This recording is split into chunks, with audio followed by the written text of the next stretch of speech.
F1 Joseph Kosinski lauds Brad Pitt's natural talent. For racing, Los Angeles. Hollywood superstar Brad Pitt is naturally gifted with abilities of a racing driver, the director of his recent blockbuster F1 director has shared. The 61-year-old actor starred alongside Damson Idris in the hit sports drama film helmed by Joseph Kosinski earlier this year, reports Female First UK. Joseph feels fortunate to have worked with such talented performers. He told People magazine, "Luckily, Brad and Damson actually had a lot of natural talent, so we had a lot to work with. They were really, really good drivers, and you can see that when you see the film." Despite this, Joseph still felt anxious while shooting scenes on the F1 street circuit in Las Vegas. The filmmaker explained, "I would say Vegas was really where I was crossing my fingers because, again, it was so cold and the tires don't have a lot of grip, and if he made one mistake, he'd be in the wall. It was by far the most dangerous thing we did.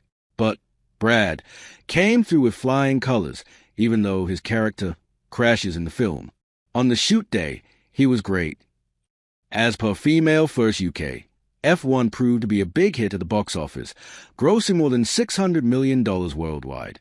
And Joseph has revealed that he'd jump at the opportunity to make a sequel.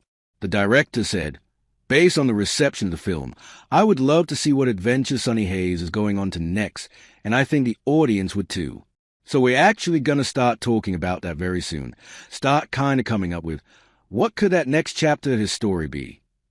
Brad and Damson both worked with Sir Lewis Hamilton on F1, and the 34-year-old actor previously revealed that he relished learning from the former Formula One world champion, who served as an executive producer on the film. "Why do we keep coming back to certain films? Red Lorry Film Festival, where cinematic brilliance meets artistic expression. After an impressive debut in April 2024, the festival returns with a grander vision, now presented as Take Two in Mumbai and Parallel Verse in Hyderabad. This year's edition promises an extraordinary cinematic experience with over 120 film screenings in Mumbai and 70 in Hyderabad.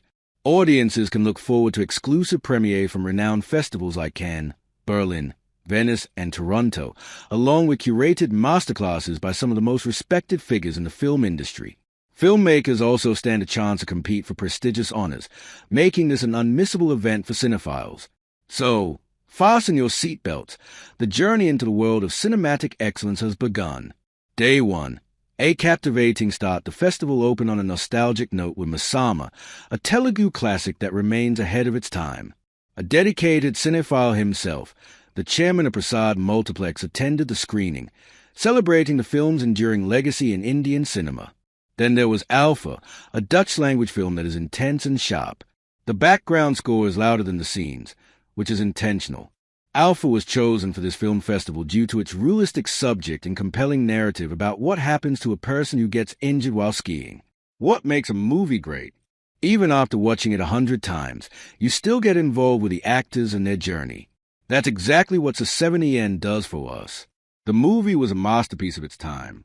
What makes it memorable is simple: the actors, Brad Pitt and Morgan Freeman. Brad Pitt plays a young cop, eager to prove himself to the world, while Morgan Freeman portrays a seasoned police officer on the brink of retirement, mature and composed. The film explores technical aspects like never before in the 90s, making it a groundbreaking piece for its era. However, what truly stays with the audience is the performances, which keep the film relevant even today.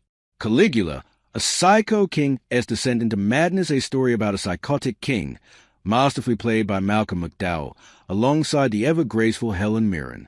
Directed by Tinto Brass, a renowned filmmaker in the erotic genre, the movie is notorious for its bold storytelling. However, what truly makes Caligula unforgettable is McDowell's performance, as he takes us through the twisted mind of a psychologically disturbed Roman ruler. His portrayal alone is enough to make this film feel like the cinematic equivalent of reading a compelling historical novel. This particular cut of the film, featuring archival footage and presented by McDowell himself, has received more positive reviews at the Cannes Film Festival. The Last Showgirl, a fading profession on screen, the film delved into the life of the last showgirl in Vegas, offering a glimpse into a dying profession. It's a one-time watch at best. There's a scene where Jason Schwartzman remarks that showgirls have no real talent apart from their visual appeal, a statement that could be debated, though perhaps only by a handful of people. The movie explores what happens during the final performance of The Last Showgirl, but ultimately, it doesn't feel festival-worthy. While it's nice to see Pamela Anderson on screen after a long time, the festival could have selected a stronger entry in its place. What's next? Coming up today, Queer, Heat, Pushpak from Eminem, and more. Tomorrow, the festival will also host director Neela Kanter's masterclass, which promises to be an insightful session on cinema.